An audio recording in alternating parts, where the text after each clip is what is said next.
berdiskusi dengan teman-teman, terutama dari pengalaman dari teman Mbak Tika yang ada di Swedia, kemudian bagaimana teman-teman dari aliansi pelajar yang baru saja menyuarakan keinginannya untuk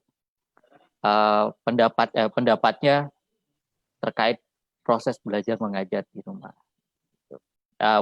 Belajar mengajar di era new normal. Maaf. Mungkin bisa dimulai dari Mbak Tika dulu. Mbak Tika, seperti apa Mbak? Kalau di Swedia sekarang Mbak? Kalau di Swedia memang dari nggak tahu ya kalau mau ditanya apakah ada new normal atau enggak, karena dari awal kerasanya sih normal dan normal-normal aja, karena di Swedia tidak salah satu negara, entah satu-satunya atau salah satu yang tidak menerapkan lockdown. Jadi di sini pembatasannya kalau dibilang ada PSBB atau enggak, ya enggak ada, cuman dari awal pemerintah Swedia sudah memberikan rambu-rambu soal bagaimana kita berkumpul, bagaimana benar-benar menekankan tanggung jawab individu. Jadi setiap orang itu diminta untuk bertanggung jawab, tidak menjaga jarak, physical distancing minimal 2 meter, terus larangan berkumpul itu minimal 50 orang, maksimal 50 orang. Jadi semua event-event atau museum, pameran, acara-acara konferensi, terus apa ya, kayak festival-festival itu semuanya serba online sekarang. Semenjak itu serba online. Terus sekolah itu yang diberlakukan online adalah yang tingkat 2. Itu kalau di sini, kalau di Indonesia SMA dan perkuliahan. Jadi kuliah itu per bulan Maret kemarin online. Sementara SD, STK, ya PAUD, TK, SD, SMP itu masih tatap muka, masih offline. Karena waktu itu pertimbangannya, kalau saya nggak salah ingat ya, itu epidemiologis negaranya bilang belum ada penelitian yang menunjukkan penyebaran di antara anak-anak yang kan tidak masuk golongan riskan kan, usia riskan. Jadinya mereka masih tetap kumpul, masih ada sekolah lah. Terus untuk saya kuliah, kebetulan saya ngulang mata kuliah itu dan sempat jadi asdos.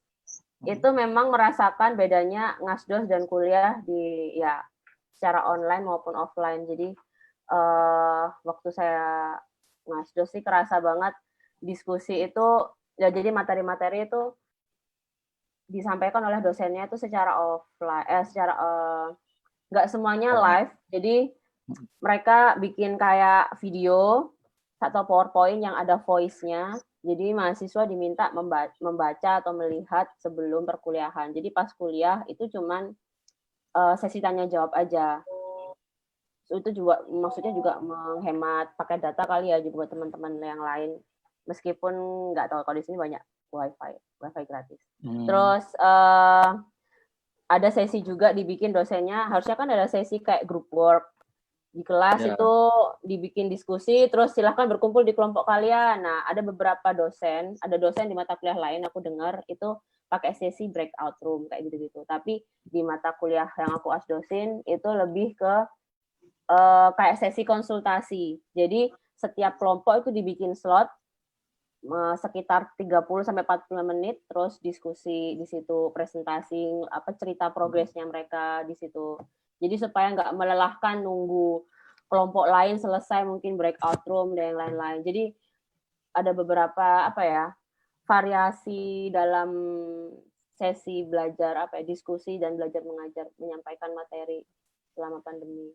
Terus apa lagi ya? Ya memang jadi semua grup work tuh serba online. Karena gini, orang Swedia itu memang nggak kesannya gimana ya? Tidak ada larangan di Swedia itu. Maksudnya tidak pernah ada bahasa yang misalnya ban. Jadi lebih komunikasi selama pandemi itu kayak avoid, thank you for apa misalnya, terima kasih sudah menjaga jarak misalnya, atau terima kasih telah travel on ketika karena Anda gini, ada larangan bentar. Dibilang pokoknya terima kasih sudah tidak bepergian jika tidak perlu gitu, atau jika Anda sakit, sebaiknya tidak keluar rumah. Jadi kayak nggak ada bahasa-bahasa don't atau ban gitu tuh nggak ada. Jadi dosen-dosen, teman-temanku juga meskipun misalnya ada celah, aduh kangen kumpul-kumpul, jadi aku Nesis ini kan ada kelompok riset gitu.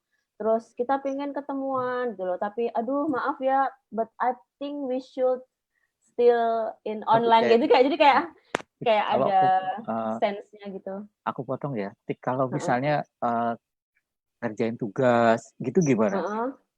Ujian gitu, online juga. Bentar, kalau tugas itu Heeh, kan semua dari awal submission pasti online. Di sini tuh ya. submission tuh online. Jadi ada portalnya terus masukin ada waktunya sendiri, ada waktunya. Cuman tantangannya kan di group work. Kalau dari dulu sejak aku awal nggak ada COVID ini juga, group work itu jarang kita ketemuan. Ketemuan tuh mungkin paling kayak finalisasi tugas. Selebihnya tuh lewat Google Docs. Jadi kita ngobrol awal, diskusi misalnya duduk, kamu ngerjain ini ya, bagian ini paragraf ini atau kamu yang discussion yang ini, aku yang introduction, aku yang result bla bla bla itu dibagi. Selebihnya saling mantau di Google Docs. Itu dari awal udah kayak gitu. Hmm. Mungkin dari Seno mungkin saya bisa kamu ini Ren, pandangan Ya, teman-teman gimana yang soal belajar di era new normal? oke. Jadi teman-teman ini kan kita diskusi lumayan banyak Mas, ngobrol-ngobrol gitu ya. Selain juga sekarang kan beralih semua nih, cangkro apa segala macam ya online semua. Nah, waktu itu teman-teman juga sempat mikir nih dari awal sejak sekitar Maret atau Februari itu kita mulai nggak keluar rumah dan mulai di rumah. Terus istilah new normal itu mulai keluar. Loh, nah, jadi memang selama ini kita belajar, kita berkegiatan itu apa wis normal dah kok saiki ono panganan anyar jenenge new normal iki. Memangnya selama ini kita melakukan segala aktivitas itu memang apa sudah normal? Cara belajar kita, cara kita memahami sesuatu, melaksanakan ujian dan lain sebagainya itu apa wis normal lah. Nah, makanya teman-teman tuh lebih senang sebetulnya dengan istilah mungkin new normal, cara baru dalam menjalani kehidupan, tapi menjadi momentum sebetulnya bagi kita untuk melihat lagi sebetulnya normalitas apa sih yang sebetulnya selama ini kita tinggalkan dan kita anggap itu sebagai kenormalan karena kebiasaan. Nah, akhirnya waktu pandemi ini hal-hal yang tidak normal atau abnormalitas itu selama ini muncul semua. Misalnya apa? Teman-teman jadi sadar kan, tiba sinau dewe no omaiku dengan kita menggunakan internet, dengan kita menggunakan buku yang ada di rumah, dengan kita banyak menggunakan ikut tiba ya iso ya. Ternyata belajar sendiri mandiri tanpa kita harus berbondong-bondong ke gedung sekolah dan seterusnya. Tapi ternyata bisa juga nih. Kita bisa nih banyak mendapatkan ilmu dan informasi di luar melalui kanal-kanal yang tersedia. Lalu kemudian kita bisa diskusi aja nih membahas tentang persoalan itu. Malah multidisiplin ilmu tuh yang bisa kita pelajari dan seterusnya. Selama ini kita terbiasa atau terkungkung dengan pemikiran bahwa kalau mau pinter ya harus sekolah. Kalau mau pinter itu harus datang ke tempat kuliah. Gitu. Kalau mau pinter itu harus datang ke gedung-gedung itu tuh untuk nanti belajar dalam sana dan kemudian Bapak Ibu guru sebagai dominator ilmu. Gitu. Nah, ternyata setelah ada datang virus yang membuat kita harus bertahan diri di rumah ini, kita jadi sadar, ternyata selama ini juga kita pun bisa cari-cari ilmu seperti itu di luar itu tanpa perlu tersekat dengan sekat-sekat sekolah, tanpa perlu terkekang dengan dominasi harus belajar di satu tempat secara khusus. Nah, teman-teman banyak juga yang merasakan itu akhirnya. Kemudian menggunakan momentum ini untuk kemudian melancarkan diskusi dengan berbagai tema. Saya secara pribadi, Mas Adri, itu waktu kemarin mulai muncul virus itu, membuat satu platform, namanya Indonesia Lawan Corona. Di situ kita mengembangkan platform yang isinya edukasi. Jadi update harian bisa diakses, kemudian tentang bagaimana menggunakan protokol di kehidupan sehari-hari, kemudian bagaimana menjaga kesehatan, pola hidup sehat, dan seterusnya. Dan juga secara rutin ngajak ngobrol para pakar atau ahli dari berbagai daerah itu untuk bisa sharing sama kami. Nah, malah ternyata pada saat pandemi ini terjadi, di saat kita tidak bisa cangkruk, tidak bisa keluar dan sebagainya, ternyata saya sama teman-teman itu bisa juga mencari kesempatan untuk berjaring dengan macam-macam orang di berbagai daerah. Kalau yang selama ini diskusi antara Surabaya, anak Surabaya sama anak Papua sama anak Jakarta sama anak Medan gitu misalnya susah. Ternyata sekarang kita di sini berdiskusi, Mas Adri di mana, saya di mana, Mbak Tika di Swedia, ini kita bisa ngobrol enak seperti ini loh. Ternyata ini malah apa ya, membuka berbagai macam jaringan-jaringan yang selama ini kita tidak manfaatkan. Nah, teman-teman pelajar pun juga merasa seperti itu. Teman-teman aliansi pelajar sekarang mencoba untuk melakukan diskusi-diskusi online berkaitan dengan perkembangan kesehatan mental anak-anak selama di rumah, kemudian tentang edukasi bagaimana PPDB online dan seterusnya. Itu teman-teman lakukan langkah-langkah edukasi seperti itu. Sebab karakter masyarakat Surabaya atau Jawa Timur ini juga mirip-mirip tuh sama kalau di Swedia Mbak Tika cerita tadi.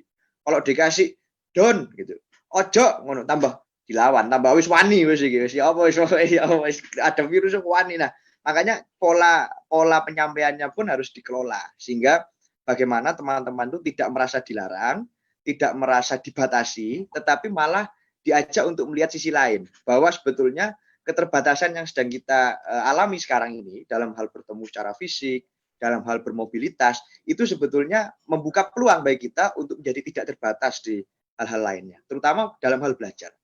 Sebetulnya seperti itu. Pembukanya saya gitu. Yeah. Mungkin dari set kemarin juga kan barusan nemuin dari teman-teman di DPR. Ada usulan apa sih Sen yang sebenarnya disampaikan? Kemudian mungkin ada hal yang perlu ini juga ditanggapi oleh pemerintah dalam pertemuan itu. Jadi kami waktu itu teman-teman aliansi pelajar, saya ini sudah bukan pelajar Mas Adri, jadi baru tahun kemarin lulus, tapi jadi mahasiswa juga belum. Jadi saya ikilah maga ini tengah ini.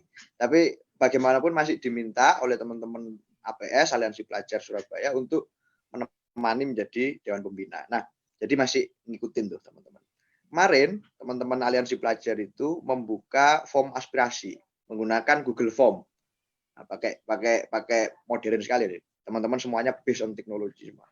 Nah, untuk teman-teman SMP atau SMA yang mau menyampaikan aspirasi tentang sistem belajar daring selama di rumah itu, apa sih unek-unek teman-teman itu? Dari sekian minggu kita membuka form aspirasi itu, terkumpul 170 sekian aspirasi dari pelajar SMA dan SMP se-Surabaya. Bahkan ada beberapa yang dari luar Surabaya, ada dari Gresik, ada dari Pasuruan, ada dari Madiun, dan beberapa juga ada yang di luar form itu masuk ke message saya melalui Instagram atau WhatsApp.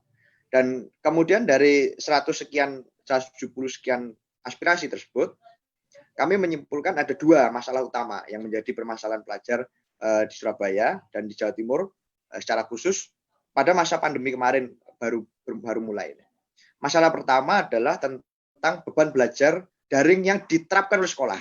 Jadi bukan beban belajar secara koheren ya, maksudnya bagaimana teman-teman itu bisa mencari informasi dan sebagainya. Tapi beban belajar yang dibebankan oleh sekolah pada teman-teman. Misalnya, latihan soal, satu hari ada 5 mapel yang berbeda. 5-5-nya ngasih tugas yang sama ke teman-teman. Wah, negaranya enggak lockdown, teman-teman yang di smackdown mentalnya itu dengan tugas yang dibebankan semacam itu setiap hari. Beban belajar. Jadi bagaimana Bapak Ibu guru itu waktu awal-awal masa pandemi kemarin itu harus banyak beradaptasi dan agak kesulitan tuh beradaptasi menggunakan pola pembelajaran interaktif seperti ini. Tapi akhirnya disimpulkan saja, oke, kalau gitu soal ini ditambahi terus soal. Ya teman-teman yang ngeluh itu sudah. Itu yang pertama. Yang kedua adalah tentang beban SPP dan kuota. Ini juga menarik. Karena apa? Teman-teman yang paceklik ini bukan hanya pandemi ini yang jadi masalah bagi orang tuanya teman-teman, tetapi juga secara ekonomi juga banyak roda perekonomian yang agak tersendat di sini. Sehingga kalau diminta untuk membayar SPP, terutama di sekolah swasta ini Mas, bagaimana teman-teman itu sebetulnya nggak menggunakan gedung, nggak menggunakan listrik, air di sekolah, tapi masih diminta untuk bayar SPP. Ini sama nih kayak teman-teman mahasiswa yang protes ke Mas Menteri tentang UKT nih. Ini teman-teman pelajar juga banyak yang ngerasa seperti itu.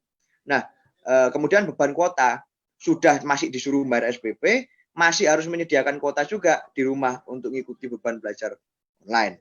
Itu sebelum Menteri Pendidikan memberi lampu hijau untuk menggunakan dana BOS itu. Nah, Dua beban ini, beban SPP dan beban belajar, ini menjadi beban utama. Akhirnya kami teman-teman APS membuat kajian sekian halaman, 9 halaman kalau nggak salah.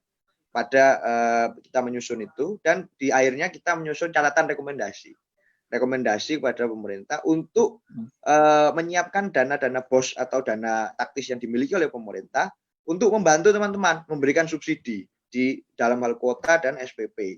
Yang kedua, harus mengajak Bapak Ibu guru melalui instruksi dari kepala dinas atau dari menteri untuk kemudian mengubah pola pembelajaran itu, tidak lagi menempatkan Bapak Ibu guru sebagai dominator ilmu, satu-satunya yang boleh memberikan soal dan seterusnya.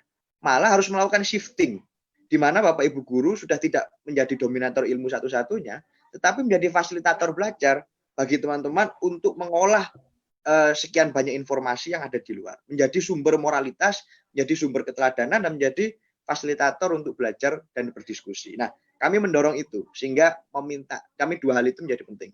Satu, meminta untuk pemerintah mensubsidi beban kuota dan beban SPP bagi teman-teman di sekolah swasta. Yang kedua adalah meminta untuk Bapak Ibu guru mengubah pola pembelajaran online dan mulai menyusun bagaimana sih indikator-indikator belajar online itu. Kalau di sekolah misalnya indikatornya itu adalah absen. Nah, kemudian kelas bisa lihat. Kalau online itu gimana? Kita belum punya nih indikator baru nih. Sehingga kesulitan semua, harus pakai soal dan seterusnya. Dan ketiga, kami mendesak juga bagaimana agar Bapak Ibu guru itu memberikan tugas yang kontekstual dengan persoalan di masyarakat. Sehingga teman-teman pelajar ini bisa terdorong juga untuk tidak hanya belajar ini, tapi juga membantu keluarga di rumah, membantu lingkungan sesamanya, membuka dorongan-dorongan filantropis untuk menyumbang dari uang saku dan seterusnya. Sehingga tugas-tugas itu kami minta agar itu diarahkan ke sana. Misalkan kalau yang SMA bikin video edukasi pakai masker atau gunakan ini, nah semacam itu. Sehingga kami berharap agar pola pembelajaran di rumah ini bisa membuka momentum baru, sehingga teman-teman pelajar itu tidak hanya belajar untuk dirinya sendiri, tapi juga bisa belajar untuk mengabdikannya kepada masyarakat dan lingkungannya. Itu yang kami desak dan dorong ke pemerintah, tapi yang dikabulkan dan paling jelas dikabulkan baru yang itu tuh, yang tentang beban kuota itu, Mas Menteri sudah memberikan lampu hijau untuk kemudian bisa menggunakan BOS atau BOBDA,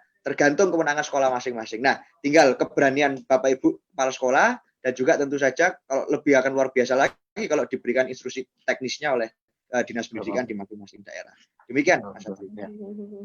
Kalau dari Tika dulu, mungkin dari teman-teman ada nggak kesulitan waktu memulai online? Kalau apa ya, yang aku rasakan dan yang mahasiswa yang aku kuliahnya aku asdosin rasakan itu adalah emang benar sih, sekolah itu mestinya bukan satu-satunya sumber ilmu kan, atau sekolah atau kuliah. Karena emang yang aku pikir-pikir, misalnya aku jurusan media manajemen. Terus kalau per mata kuliah itu kalau misalnya aku lihat-lihat kayak ada intercultural communication, ada media production, ada entrepreneurship. Itu kadang aku pikir-pikir itu semua kalau mau jujur ya, apalagi anak-anak media teknologi itu kan ada semua di bisa ditawarin online kan. Semua mata kuliah itu tuh bisa kita dapat sertifikasinya, kita bayar, nggak perlu duduk di kampus gitu loh. Cuman yang memang akhirnya aku sadari yang meaningful, yang penting dari perkuliahan atau sekolah formal tuh somehow adalah jejaringnya, networkingnya, medium untuk kita bisa berjejaring dengan orang dengan lintas disiplin ilmu, dengan orang background yang berbeda gitu loh. Jadi yang kesulitan kemarin ketika formatnya jadi serba online, jadi nggak, misalnya ya, itu aku ngasih di kampus namanya Stockholm School of Entrepreneurship. Jadi dia tuh umbrella institutionnya 6 kampus di Stockholm. Ada kampusku KTH, ada Stockholm University, ada Karolinska Institutet yang lebih ke kesehatan kayak UNER-nya Surabaya. Terus ada Stockholm School of Economics kayak FE-nya UNER. Jadi banyak kampus dengan berbagai macam latar belakang.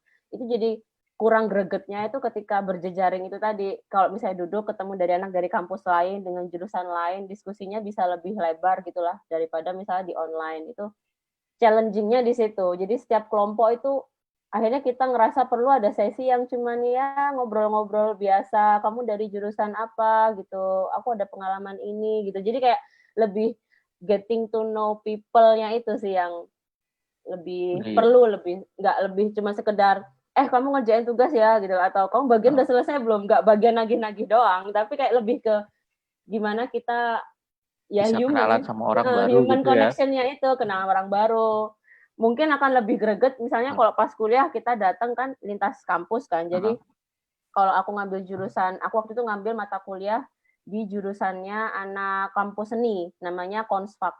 Wah, itu keren banget, seru banget. Jadi kayak kita duduk ambil mata kuliah sama anak-anak seni dan di kampus mereka. Jadi lebih kayak, oh kayak gini ya kampus desain, anak seni, terus kita diskusi lebih banyak. Jadi PR-nya itu sih, challenge-nya lah yang itu. Kalau di online kan bukan, kalau kita bedah, kita kan di online bisa belajar, misalnya hari ini aku belajar soal ekonomi, besok soal sosial, besoknya lagi soal matematika, di hari yang sama dengan orang-orang yang berbeda juga kan bisa. Tetapi pengalamannya pasti beda ya, misalnya kita harus fisik dengan yang online. Tapi mungkin secara ilmu nyampe nggak sebenarnya kalau dari online itu? Secara ilmu bisa, karena emang pada dasarnya itu tadi kita belajar sendiri kan, karena memang gini, kalau memang metode old school kan kayak seolah-olah guru tuh tahu semuanya, dosen tahu semuanya. Tapi sekarang kan sudah sadar sekarang bahwa dosen atau guru sekarang adalah teman diskusi sebenarnya, bukan sumber utama. Jadi dosennya juga harus shifting the mindset, mahasiswanya atau muridnya juga gitu. Jadi ya interchangeable, I don't know gimana. Ya inilah, bisa sebenarnya. Tinggal orangnya mau tuh. Emang, dan satu hal yang mungkin kritis adalah kita nggak bisa dong nge-zoom setiap hari, telepon setiap hari. Itu kayak melelahkan sebenarnya. Jadi kadang off screen itu juga secara sains kan juga penting kan. Jadi kayak physical dari pertemuan fisik itu emang yang nggak bisa digantikan, itu ya aspek tadi. Karena semuanya ketika online tuh melelahkan, kayak bayangin kuliah atau sekolah online semua, terus ngelihat layar gitu, kayak ya itu aku nggak tahu gimana cara istilahnya ya mengkompensasi gitu. Terus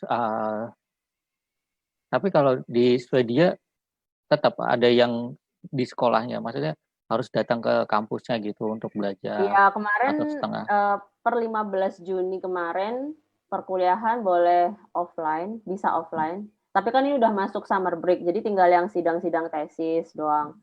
Jadi nanti mulai summer bulan Agustus perkuliahan offline semua, misalnya udah ke sekolah, ke kampus. Cuman dibatasin 50 orang. Jadi nggak tahu ini, masih setiap mata kuliah kan beda-beda.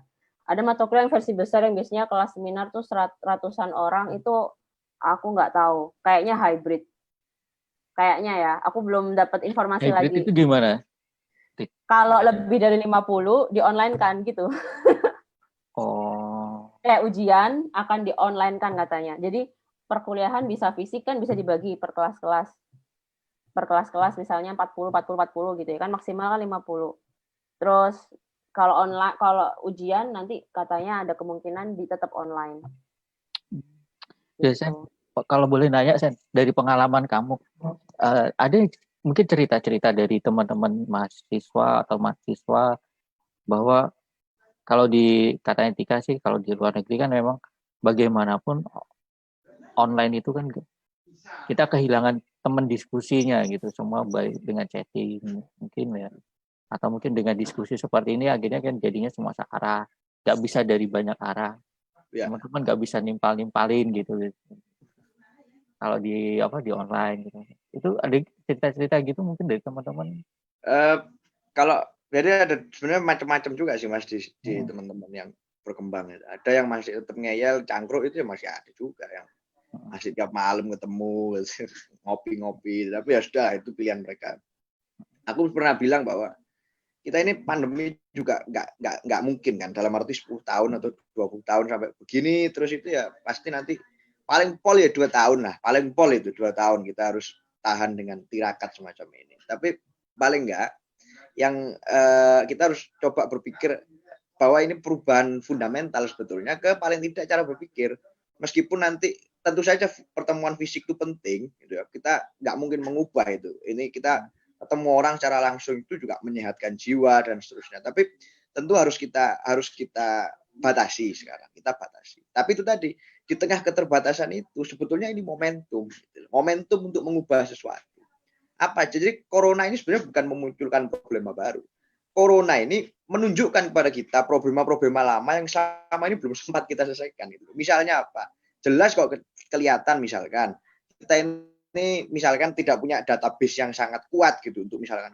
Ya, saya sama teman-teman pelajar itu sempat berapa minggu yang lalu itu mendata Mas teman-teman tetangga atau warga masyarakat yang belum dapat bantuan tapi itu terdampak corona dan mereka kasihan sekali gitu nggak karena data ini. Kenapa? Karena datanya nggak masuk tuh di RT RW-nya. Waduh. Nah selama ini kan padahal kita sering tuh melakukan pemutahiran data dan sebagainya. Sehingga ada banyak sekali kekurangan-kekurangan semacam itu yang bisa kita isi sebetulnya dan ini menjadi momentum untuk mengingatkan kita bahwa ini loh kita ini punya segala macam teknologi yang kita ini selama ini lupa pakai gitu. Sehingga terus kedua misalkan momentum apa lagi? Kita selama ini tadi saya sempat bilang belajar itu kita maknai sebagai harus datang ke sekolah, kemudian pulang, kemudian les, kemudian ini terus selesai. Nah akhirnya sekarang pada saat kita online kita jadi terpikir wah sia-sia semua tuh kita selama ini tuh kayak apa sampai pusing-pusing seperti itu dan seterusnya. Kemudian les lagi, kemudian apa? Toh sekarang buka YouTube, buka segala macam, diskusi sama teman-teman melalui Zoom atau WA group begini juga bisa pinter juga kok. Nggak harus juga harus sampai berebut masuk ke sekolah-sekolah mahal, sekolah-sekolah yang sangat favorit, nggak perlu juga. Ini sebenarnya sekolah itu hanya fasilitator. Maka yang harus dipermewah, dimahalkan itu bukan sekolahnya, tapi kualitas belajarnya. Itu nah kan bisa di mana aja tuh.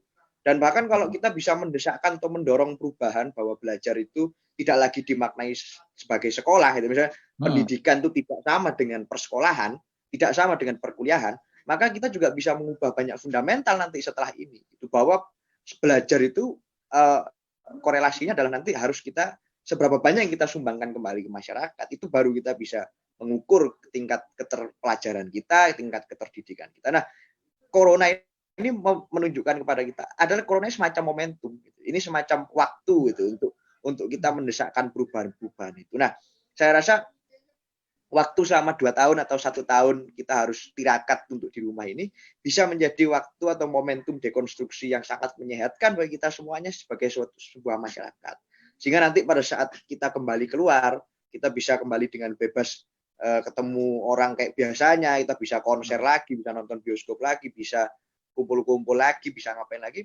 Makna-makna penting yang kita pelajari selama masa pandemi ini, semoga bisa tetap kita pertahankan. Jadi intinya sekarang adalah kita ini diminta untuk tirakat dulu. Jadi puasanya diperpanjang.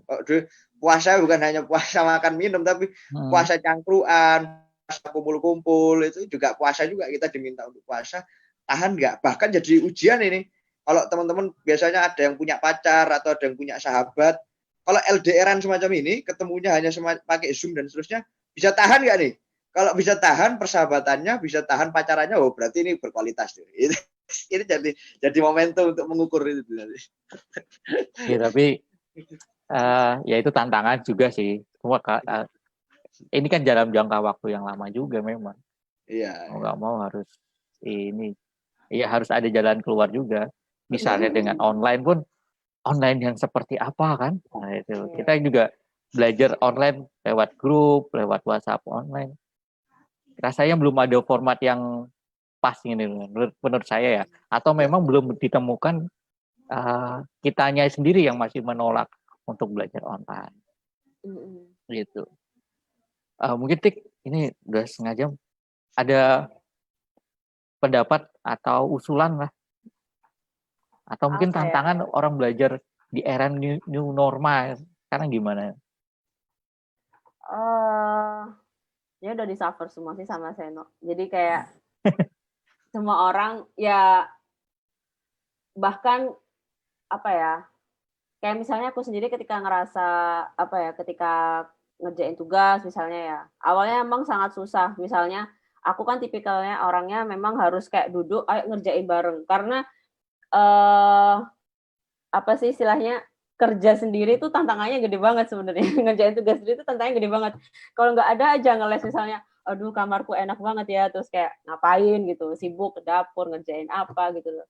Sementara kalau misalnya duduk sama teman satu kelompok nih, udah di perpus atau apa gitu, ya udah fokus karena ya fokus mungkin karena di setting seperti itu. Tapi ya itu tergantung individunya akhirnya kan memaknai ini momentum belajar gitu, disiplinnya itu karena nggak ada yang ngawasin itu gimana. Berarti tantangannya lebih ke mandiri ya, sikap kita pribadi. Ya mandiri, integritas juga. Kalau ujian juga gitu kan, kalau online kan Zoom harus nyalain, layarnya dinyalain, terus kayak ya kalau biasanya kan yang jaga ujian kan muter buat ngecek misalnya kan, tapi itu kayak kita sendiri nunjukin di meja nggak ada apa-apa, kita nggak pegang, nggak bawa alat lain misalnya selain yang diperlukan misalnya bolpen, terus gitu-gitulah. Jadi ya ini momentum buat orang yaitu disiplin, mandiri, dan berintegritas sebenarnya. Ya lebih ini ya, lebih ke pribadi. Ya ke pribadi sih. Mungkin Chen ada yang perlu ditambahkan atau usulan untuk teman-teman? Aku mikir gini sih Mas, karena kita juga seluruh dunia ini kan lagi bingung nih. Maksudnya belajar new normal baru ini apa? Gini kita kita tahu ini online, terus apa? Nah ini momentum baru juga nih untuk Indonesia. Kalau kita bisa memotong di tikungan ini, kemudian menyiapkan satu parameter dan indikator belajar normal baru itu apa aja penilaiannya, kita bisa jadi rujukan negara-negara lain tuh. Kalau kita bisa mengambil itu tuh kesempatan ini. Misalnya gimana? Misalnya nih, selama ini kita sudah punya indikator tuh. Kalau belajar di sekolah itu berarti penilaiannya apa aja? Menggunakan absensi, kemudian menggunakan tatap muka kan, kemudian menggunakan ini. Itu sudah punya, itu sudah sangat settle tuh. Di seluruh dunia sudah ada seperti itu. Tapi indikator atau parameter belajar online, efektivitasnya terukur dan tidak itu kan belum ada sampai sekarang. Sampai sekarang belum ada. Padahal ini masa depan nih. Meskipun nanti mungkin kita akan kembali ke sekolah dan sebagainya, pola-pola belajar menggunakan Zoom, webinar menggunakan Zoom ini nanti waktu kita kembali sudah beraktivitas normal sekalipun, kita berhayal-hayal virus ini sudah hilang sekalipun, nggak mungkin tradisi kita menggunakan Zoom ini hilang sama sekali, aku rasa enggak. Pasti ada efek-efek tertentu, ekses-ekses tertentu yang masih akan terjadi nanti. Sehingga sebetulnya ini menjadi momentum bagi para ahli kita, para pemikir kita semuanya, untuk memikirkan menggunakan apa, kita ini bisa apa sih dengan membuat new normal baru ini punya pagar-pagar dan tatanan-tatanan barunya. Aku ini juga kaget juga Mas, banyak juga Bapak Ibu guru yang kemudian bilang gini, bahkan kepala daerah beberapa bilang, wah kita sekarang ini karena pandemi ini dipaksa nih untuk masuk ke revolusi industri 4.0. Loh, negara lain itu loh sudah revolusi industri 5.0. Kok kita baru rasanya kaget gitu masuk ke 4.0 itu. Baru kerasa ya soalnya. Iya. Berarti kan kita ini sudah gimana nih? Kita cuekin nih selama ini nih apa perkembangan macam itu. Nah, jargon doang ya kayaknya. Iya, kita jadi jargon aja tuh. Kita bicara revolusi industri 4.0 apa, tapi pakai Zoom aja kaget setengah mati gitu. Gimana ngoperasikan ini aja bingung kan gitu kan. Nah, jadi ini sebenarnya menjadi momentum bagi kita untuk mengingat nang diae selama ini kita kemana aja. Negara lain itu udah 5.0. Nah, ini menjadi momentum. Nah, menggunakan yang namanya big data, algoritma dan lain sebagainya, artificial intelligence, teknologi semacam itu nanti kalau itu didalami, itu bisa menjadikan kita bisa mengolah tuh bagaimana kira-kira kita punya indikator baru dalam pembelajaran online itu. Selain hanya tingkat keterhadiran ya, kalau cuma datang di Zoom gini misalnya belajar absensi itu dianggap, kalau masuk Zoom dianggap absen. Ya belum tentu juga, bisa aja kameranya dimatikan terus dia sambil tidur pokoknya namanya muncul juga bisa aja. Tapi kemudian apa yang itu menjadi indikator baru itu? Seberapa efektifkah itu? Indikator itu harus ditemukan. Itu belum ada. Nah, ini momentum sebetulnya bagi bangsa kita untuk mencoba mencari itu sama-sama. Apa sebetulnya? Nggak mungkin kita selesaikan diskusi itu di forum kali ini karena memang harus sangat ilmiah itu nantinya dan harus sangat panjang. Tapi ini menjadi momentum. Rada nekat sedikit lah, nggak masalah. Itu bisa menjadi pengingat bagi kita. Sehingga ini kita bukan hanya bicara tentang revolusi industri 4.0 itu sama dengan internet, WhatsApp, BBM, itu tahun berapa itu revolusi industri 3.0 itu. Kalau sudah bicara 4.0 harusnya bicaranya ke situ, big data, algoritma, itu ahli-ahlinya banyak kita punya harusnya, yang bisa kita ajak bicara, bisa kita ajak diskusi, dan harus dilibatkan oleh pemerintah dalam menangani persoalan-persoalan terkini sekarang ini. Jadi kalau katanya Mbak Tika tadi, ini menjadi momentum bagi kita untuk menata kemandirian, menata integritas, menata yang di dalam. Jadi kita fokus ke internal nih. Selama ini kita keluar eksternal, tapi tidak pernah nata di dalam. Jadi kalau anak sekolah itu ibaratnya gini, oh anak sekolah itu sudah jujur kok, gitu. Mengerjakan UNAS itu jujur, tidak ada yang nyontek. Ya jelas jujur wong dijogo polisi UNAS. Ini duduknya berjauh-jauhan. Indikator jujur itu kalau kemudian indikator jujur itu kalau mereka kumpul satu tempat, tidak ada yang menjaga, tidak ada kamera, tidak ada polisi, kemudian sampai dari awal sampai akhir itu tidak nyontek, padahal mereka punya kesempatan, itu namanya jujur. Tapi kalau jujur itu dibatasi dengan CCTV, polisi, bukan jujur, kepeksa jenenge, saking nggak iso nyontoh, makanya akhirnya nggak nyontoh. Itu bukan indikator. Nah, sekarang karena apa? Kita tidak pernah menata tata letak integritas dalam diri. Kita hanya memberikan pembatasan-pembatasan di luar diri kita, sehingga kita tidak melakukan hal yang salah itu. Nah, sekarang dengan kita ke rumah, kita harus menata sendiri jadwal belajar, dengan menata sendiri jadwal bekerja dan seterusnya, kita diminta untuk membenahi yang di dalam, untuk internal. Kita menegakkan integritas. Itu agenda revolusi mentalnya Pak Jokowi. Ini berhasil apa tidaknya ini sekarang nih. Ini bukan yang dulu, sekarang ini. Karena semuanya dituntut untuk merevolusi mentalnya masing-masing dari rumah. Demikian, Mas Adri dan Pak. Oh ya, Sen, sebelum itu, Sen, menurutmu kita bisa nggak sih menemukan indikator-indikator belajar online itu? Bisa. Belajar secara mandiri. Sangat bisa. Bayanganku adalah kita punya namanya revolusi industri 4.0 lagi ya. Kita punya namanya big data. Kita punya namanya algoritma. Kalau kita mau misalkan ya, teman-teman itu punya misalnya akun belajar online gitu. Jadi belajar di Google atau di Zoom dan sebagainya itu punya satu akun yang bisa dimonitor misalnya oleh sekolahnya. Mereka sekolahnya misalkan bisa melihat nanti dari big data, penggunaan big data teman-teman itu, dia saat menggunakan internet itu apa yang dia cari? Apakah dia cari e-book? Apakah dia buka YouTube? Apakah dia kemudian malah buka tayangan-tayangan sinetron gak jelas di YouTube, atau dia mencari channel edukasi? Loh, itu sekarang memungkinkan untuk memantau pola penggunaan internet dan lain sebagainya itu. Misalnya ini dipisahkan ya, akun belajar dan akun pribadi misalnya. Nah, akun belajar itu dia berapa lama tuh menggunakan internet itu ya? Misalnya. Nah, kayak gitu.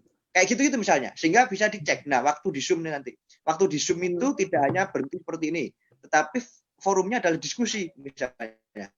Nah, dalam diskusi itu kemudian bagaimana cara mengukur kedalaman pemahaman seseorang? Apakah dari solusi yang dia berikan, atau apakah dari kemudian dia bisa mengkontekstualisasi itu dalam kehidupan sehari-hari? Nah, pengukuran jenis baru itu harus segera dibentuk. Karena kalau kita bisa mencoba melakukan itu, maka nanti aku yakin setelah ini kita nggak akan bingung lagi tentang belajar new normal dan lain sebagainya. Menggunakan acuan itu. Selesai. Itu kalau kita ciptakan, kita leading nanti. Pasti. Wah, mudah-mudahan. Nanti kita usulkan. Ya. Mungkin tambahan sih.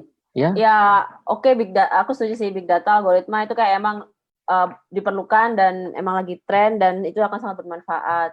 Tinggal kemudian Indonesia nih, karena dari awal udah ngerasa kita tuh berbeda ya. Jadi kayak manfaatkan juga istilahnya bahwa Indonesia tuh punya culture dan punya kebiasaan yang berbeda juga. Jadi tetaplah istilahnya mengenali diri sendiri kita, orang Indonesia kayak apa, dan kemudian mencari solusinya memang sesuai dengan kebiasaan kita. Jadi nggak semua yang diterapkan di luar negeri atau yang di negara-negara yang udah 5.0 itu sesuai sama konteks Indonesia. Bukan berarti kemudian kita nggak bisa, tapi lebih kepada ya kita punya masalah, challenge sendiri dan punya solusi yang sesuai karakter kita sendiri juga. Jadi kalau mau dibilang, kalau ngebayangin ada mungkin sebagian besar di Indonesia yang udah jaringan internetnya lancar, mungkin bisa ya dihitung itunya. Tapi tolong jangan lupa kita juga punya saudara-saudara yang jaring internet juga masih kurang. Jadi itu yang perlu juga kita garap bareng-bareng. Jadi kita carikan solusinya bareng-bareng juga. Jadi mungkin nggak fully big data, atau sebagian yang pakai big data atau algoritma digarap. Sisanya yang masih konvensional ya kita harus tetap bantu juga. kita harus cari solusinya juga. Indikatornya juga mungkin akan agak ada modifikasi lah intinya gitu. Iya. Yang pasti ngopi online itu harus lanjut terus, Mas. Iya. Iya. Nggak bisa Harus. bicara harus lanjut. Kita akan membuka banyak perspektif nantinya Iya. dengan online. Betul. Oke, terima kasih banyak teman-teman. Ya. Mbak Tika, Mas Seno. Mudah-mudahan kita bisa diskusi lagi dengan tema yang berbeda atau dengan tema yang sama juga, yang lebih dalam dari ini, yang kita lebih apa, Mas? Aku jadi terpancing nih, Mas, untuk nanggepi Mbak Tika tadi sedikit aja sebelum. Iya, nggak apa-apa. Oh, biasa ya. Kita Indonesia itu kan kalau bilang karakter ya, itu karakter gotong royongnya itu kuat banget tuh. Dalam iya, arti benar. dia itu nggak mau, maksudnya sosial ininya gede loh sebenarnya. Sosial modalnya, capitalnya gede sekali. Jadi dia nggak mau kalau misalkan kita sukses sendirian gitu, nggak enak. Harus sukses bareng sama tangganya, sama temannya itu. Adalah budaya seperti itu tuh dalam software kita ini dalam ada nih manusia Indonesia itu seperti itu. Nah, kita harusnya perkuat tuh naluri itu waktu sekarang dengan misalkan kita menyusun indikator baru itu tetap menggunakan tolak ukur gotong royong. Misalnya gimana?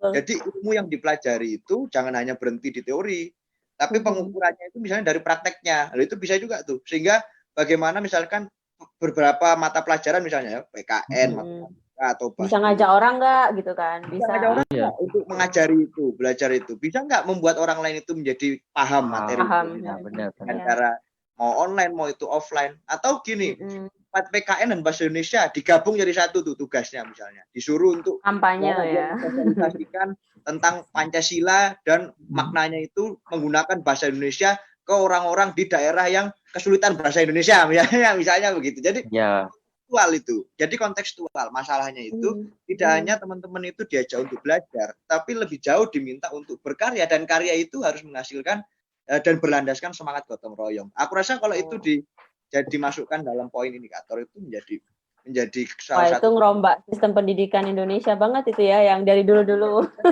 Basicnya jangan kompetisi lagi. Selama ini kita basicnya kompetisi, rankingan, siapa ini perguruan tinggi nomor 1 terus bangga, siapa ini nomor 2 terus bangga. No, kita harus mulai berubah. Namanya juga gotong royong, kolaborasi. Jadi bukan tinggi-tinggian ranking, tapi gimana sebetulnya yang lebih mampu itu mengisi yang moro-moro kalau yang ranking paling bawah ternyata bisa memberikan masukan ke ranking 1, memperbaiki loh. Gimana? Kaget nanti, bingung semua. Karena kita basicnya selalu adalah kompetisi. Dan saat online ini, kita ini masuk ke ranah yang sangat egaliter. Kita masuk ke ranah yang sangat setara. Sehingga yang menjadi nilai tukarnya atau mata uangnya itu bukan lagi kompetisi. Sekarang sudah eranya kolaborasi, eranya gotong royong, seperti yang selama ini menjadi karakter bangsa Indonesia. Wis, Mas. Benar banget. Jadi banyak orang bilang juga untuk kunci memenangkan di era yang sekarang memang adalah kolaborasi dan bagaimana kita bisa terbuka dengan kolaborasi itu. Oke teman-teman, terima kasih kehadirannya. Balik lagi, mudah-mudahan kita bisa lanjut obrolan ini di minggu berikutnya. Sip, makasih ya Mbak Tika, Mas Seno. Ya, sama-sama. Bye. Thank you, Mas. Yep. Thank you.